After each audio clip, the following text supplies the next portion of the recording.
يا أيها الذين آمنوا استعينوا بالصبر والصلاة إن الله مع الصابرين ولا تقولوا لمن يقتل في سبيل الله أموات بل أحياء ولكن لا تشعرون ولنبلونكم بشيء من الخوف والجوع ونقص من الأموال والأنفس والثمرات وبشر الصابرين الذين إذا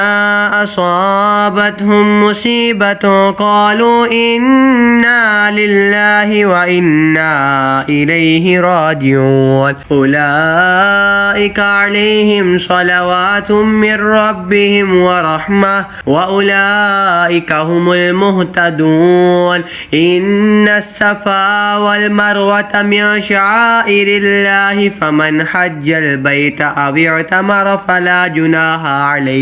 عليه أن يطوف بهما وما تطوع خيرا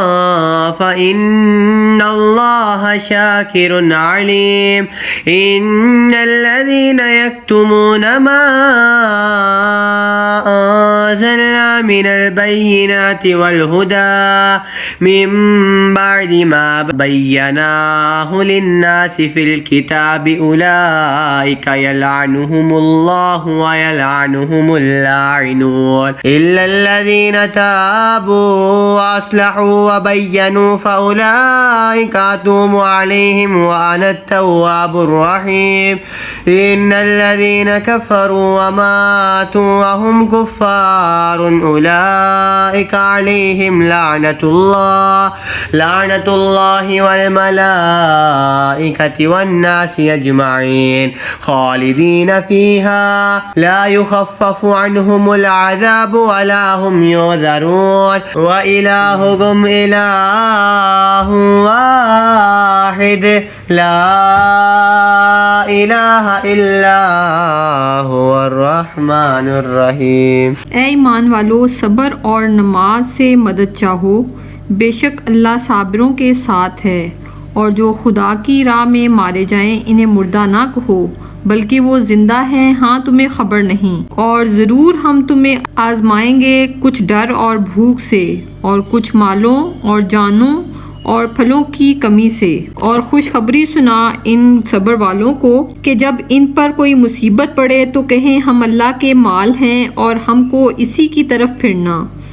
یہ لوگ ہیں جن پر ان کے رب کی درودیں ہیں اور رحمت، اور یہی لوگ راہ پر ہیں۔ بے شک صفا اور مروہ اللہ کے نشانوں سے ہیں، تو جو اس گھر کا حج یا عمرہ کرے اس پر کچھ گناہ نہیں کہ ان دونوں کے پھیرے کرے، اور جو کوئی بھلی بات اپنی طرف سے کرے تو اللہ نیکی کا صلہ دینے والا خبردار ہے۔ بے شک وہ جو ہماری اتاری ہوئی روشن باتوں اور ہدایت کو چھپاتے ہیں بعد اس کے کہ لوگوں کے لیے ہم اسے کتاب میں واضح فرما چکے،